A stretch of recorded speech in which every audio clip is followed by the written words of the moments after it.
सुकमा भूभाग के एकदम आखिरी सिरे पर एक छोटा सा गांव था।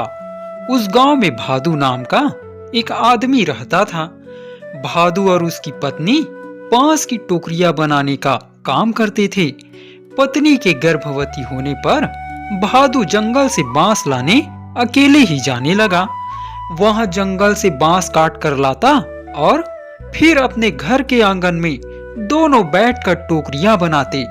टोकरियां बन जाने पर भादू उन्हें ले जाकर हाट में बेच आता।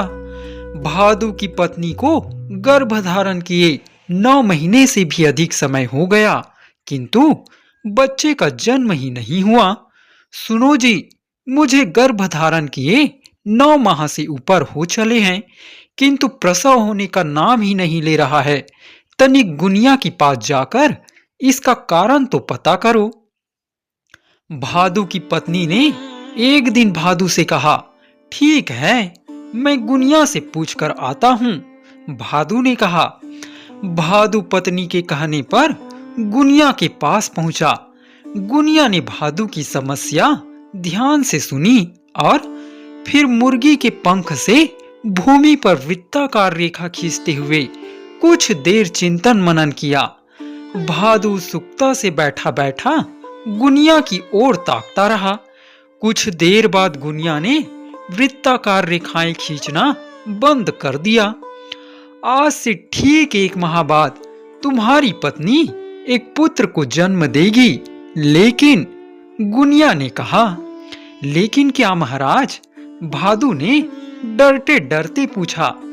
लेकिन तुम्हारे होने वाले पुत्र पर एक शेर की छाया पड़ चुकी है, इसलिए जब तुम्हारा पुत्र युवा होकर विवाह करेगा और अपने लिए झोपड़ी बनाने के लिए बांस काटने जंगल में जाएगा, तब वहां शेर तुम्हारे पुत्र को मार डालेगा।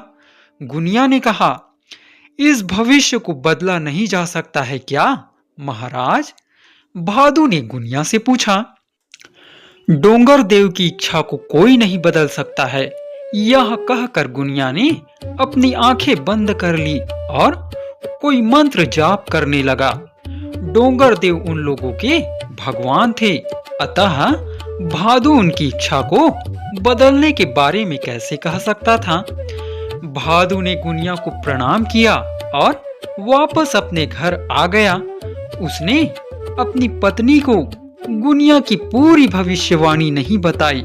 उसने मात्र यही बताया कि महीना भर बाद उनकी संतान जन्म लेगी।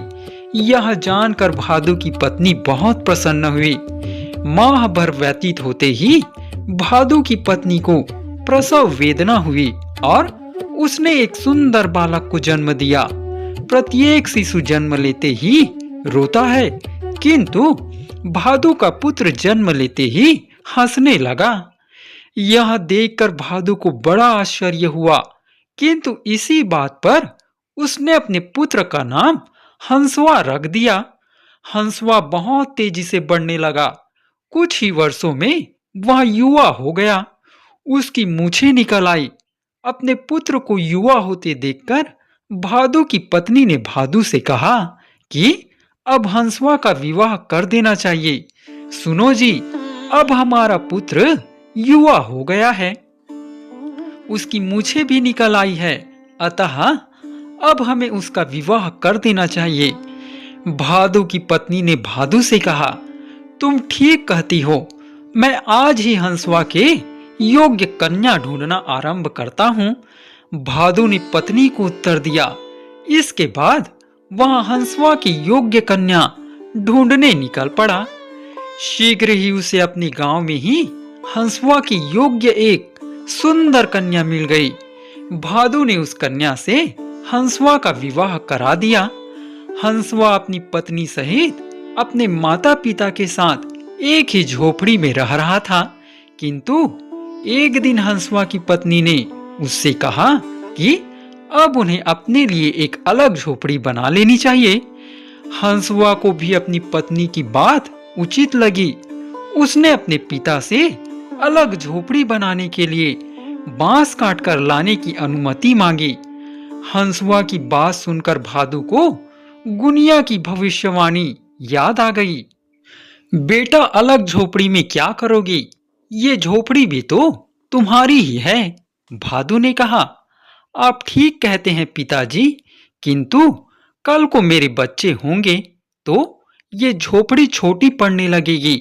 इसलिए मैं और मेरी पत्नी चाहते हैं कि हम इसी झोपड़ी की बगल में अपने लिए एक झोपड़ी बना ले। हंसवा ने कहा।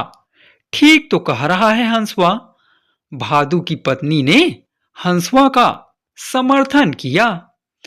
अब भादु अपने पुत्र की संभावित मृत्यु के बारे में अपनी पत्नी या अपने पुत्र को भला कैसे बताता।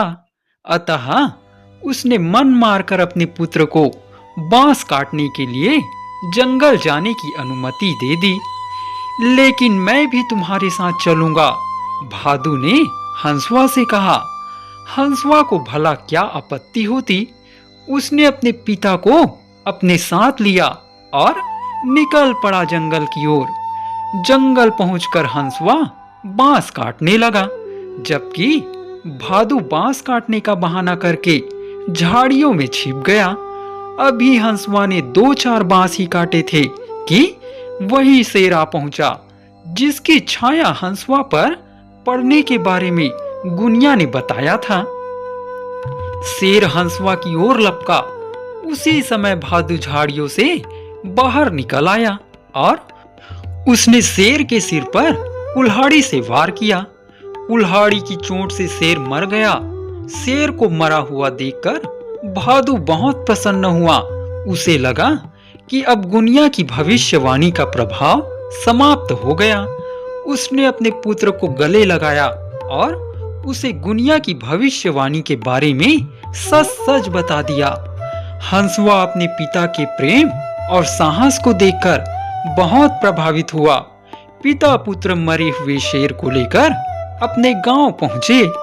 हंसवा ने अपने पिता के साहस के बारे में सबको बताया।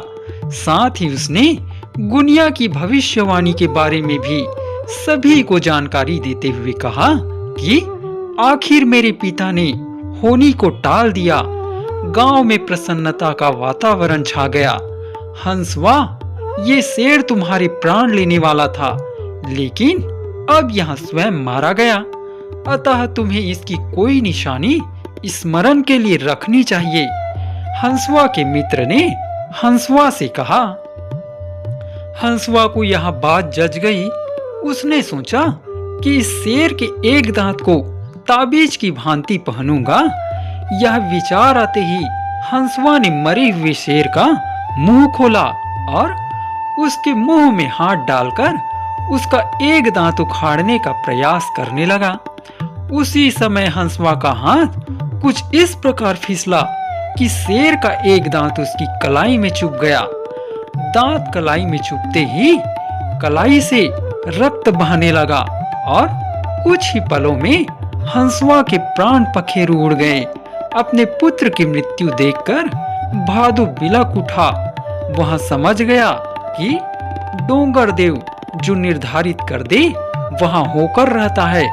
जिस शेर के द्वारा हंसवा की मृत्यु सुनिश्चित थी, उस शेर के मर जाने पर भी उस मरे हुए शेर के दांत ने हंसवा के प्राण ले लिए। कुछ समय बाद हंसवा की पत्नी ने एक सुंदर बालक को जन्म दिया, जिसे भादु ने हंसवा का पुनर्जन्म मान लिया और उसका लालन पालन करने लगा।